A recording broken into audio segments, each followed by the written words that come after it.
Chemistry के दूसरे अध्याय में है अम्ल, भस्म तथा लवण। तो अम्ल क्या है इसके बारे में हम लोग जान ले कि अम्ल जो होता है स्वाद में खट्टा होता है, ये स्वाद में खट्टा होता है और ये स्वाद में कड़वा होता है और ये स्वाद में नमकीन होता है। Acid, base and salt. अब इसी चीज को अरेनियस साइंटिस्ट हैं, ये इसका जो है अम्ल के बारे में बताया है कि अम्ल क्या होता है। अम्ल को यदि जल में घुला दिया जाए तो ये H+ आयन देता है, हाइड्रोजन यानी H+ आयन देता है। जैसे ये HCl हमारा अम्ल है, ये सारे लिस्ट जो हैं अम्ल के हैं। HCl, HNO3, H2SO4, CH3, COOH, H2CO3, H3PO4। इसको जल में घुलाया जाता है। जल में घुलाने के बाद ये H+ आयन अलग हो गया और Cl- अलग हो गया। HNO3 इसको जल में घुलाया गया तो H+ आयन हो जाता है और NO3- आयन हो जाता है। यहाँ पे ये माइनस लिखा हुआ, इसका मतलब होता है कि एक इलेक्ट्रॉन इन्होंने ऑक्सीजन लिया है, तो जो लेता है लेने वाला कर्जदार होता है, इसीलिए वहाँ पे माइनस है।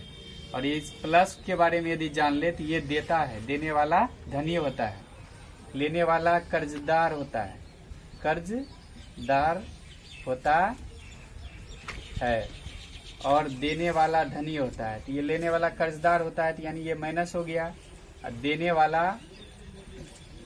वाला धनी होता है, यानी इसका जो है प्लस चिन्ह रहता है। देने वाले का प्लस चिन्ह और लेने वाले का माइनस चिन्ह होता है, जिसमें कि HNO3, तो ये H जो है यहाँ पे प्लस लगा है, तो इसका मतलब ये इलेक्ट्रॉन को देता है, त्याग करता है। और ये NO3 इसमें जो माइनस लगा हुआ है ये इलेक्ट्रॉन को लेता है, इसलिए इसमें माइनस का चिन्ह लग गया।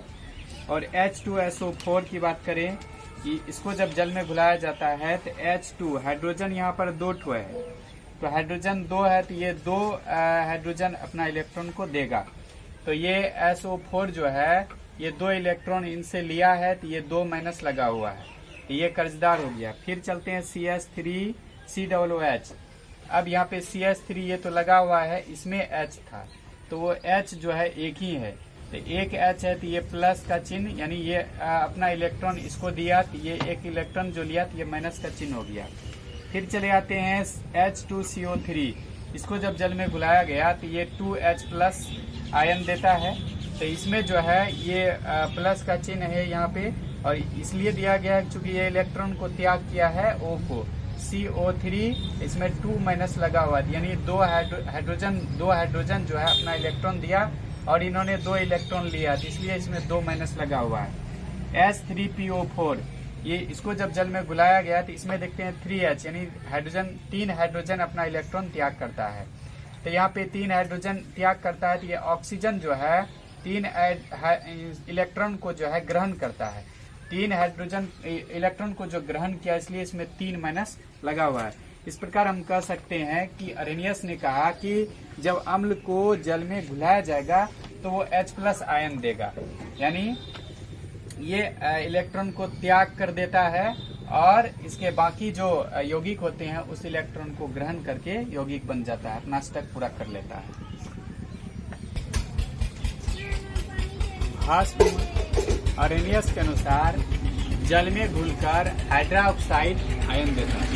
यहाँ पे OH- आयन, हाइड्रोक्साइड को हम OH से डिनोट कर सकते हैं। जैसे NaOH, इसमें OH आ गया। Na में एक प्लस रहता है, इसमें जो है O में जो है एक H तो हो ही गया और एक इलेक्ट्रॉन रह जाता है इसके लिए, तो वो माइनस लग जाता है। तो यहाँ पे Na+ हो गया और OH-। अब के OH, O के O में O का कन्फिगर यदि हम देखेंगे तो O में कितना होता है, 2, 2, 4, 2, 6, तो जिसमें कि एक H तो इनके साथ लग जाता है, जिसका हम ये इस तरह से देख सकते हैं। और जो है एक हमारा जो है Na है इसके साथ जुड़ा हुआ है, तो ये इनके साथ डायरेक्ट इलेक्ट्रॉन का त्याग करके दे देता है इनको। त्याग करके दे दिया, तो ये साझा कर लिया H इनके साथ और ये डायरेक्ट त्याग कर दिया। यानी कि ये जो दे दिया तो ये देने वाला धनी होता है और लेने वाला ऋणी होता है। तो इसमें हम जोड़ते हैं 2, कहने का मतलब हमारा हो गया कि इलेक्ट्रॉन अब इसमें कितना है कि हमेशा जो है ना 8 जब पूरा हो जाता है तो वो यौगिक बन जाता है। तो यहाँ पे O के साथ हम देखते हैं कि 2 2 4 2 6, तो एक इसके साथ यानी कि अब ये 2 + 2 4 4 2 6 एक 7 हो जाता है। तो ये सोडियम जो है इसको सीधा त्याग करके ही दे देता है। तो 2 2 4 2 6 2 8 इलेक्ट्रॉन इसके साथ हो गया। इसकी वजह से ये जो है हाइड्रोक्साइड आयन अलग कर देता है और ये सोडियम धनी हो जाता है, यानी ये पॉजिटिव साइन इस पे लग जाता है। अब KOH की बात करते हैं। K जो है 1 इलेक्ट्रॉन का त्याग करता है और ये सेम इसी के जैसा ये भी ग्रहण करता है। तो NH4OH, इसमें भी NH4H जो है 1 इलेक्ट्रॉन त्याग करता है, OH 1 ग्रहण करता है। CaOH का होल 2, इसमें जो है Ca जो है 2 इलेक्ट्रॉन त्याग करता है। Ca के पास 2 इलेक्ट्रॉन ओनली फॉर 2 ही रहता है। ये दोनों इसके पास त्याग कर देता है, जिसके वजह से ये जो 2 लगा हुआ है, 2 लगा हुआ तो इसका मतलब 2OH 2 बार लिख देंगे। तो इसमें उसी तरह से सेम केस में तो OH हमारा 1 ठो था, तो एक इसमें Ca जो है 1 इलेक्ट्रॉन इसको दे दिया, 1 इलेक्ट्रॉन इसको दे दिया, तो इनको भी 8 फुट गया, इनको भी 8 फुट गया। ये इस तरह से हमारा माइनस कहलाता है। तो OH माइनस आयन देता है और ये त्याग करता है, इसमें +2 इसलिए लिखा हुआ है। कहने का मतलब हो गया जल में घुलकर ये जो है OH माइनस आयन देता है। हम ये प्लस माइनस को अच्छे तरह से समझेंगे जब इलेक्ट्रॉनिक विन्यास को पढ़ेंगे, तो उस समय में समझ में आएगा कि कैसे हम इसको समझते हैं। इलेक्ट्रॉनिक विन्यास, रासायनिक बंधन में ये हमारा क्लियर पता है कि प्लस और माइनस का जो है ये चिन्ह क्यों लिखा जाता है। इलेक्ट्रॉनिक विन्यास के जरिए हम इलेक्ट्रॉन को जान सकते हैं और इसमें जो है त्याग कौन कितना करता है जब हम रासायनिक बंधन को पढ़ेंगे तब। अभी फिलहाल यही देख लेना है कि इसमें प्लस और माइनस चार्ज क्यों लगा। तो सबसे पहली बात है कि ये जल में घुलकर हमारा जो है OH माइनस आयन देता है। सभी में देख रहे हैं ये हमारा कौन सी है, क्षार है, ये सारा क्षार की गिनती में आता है और ये जो है OH माइनस आयन देता है।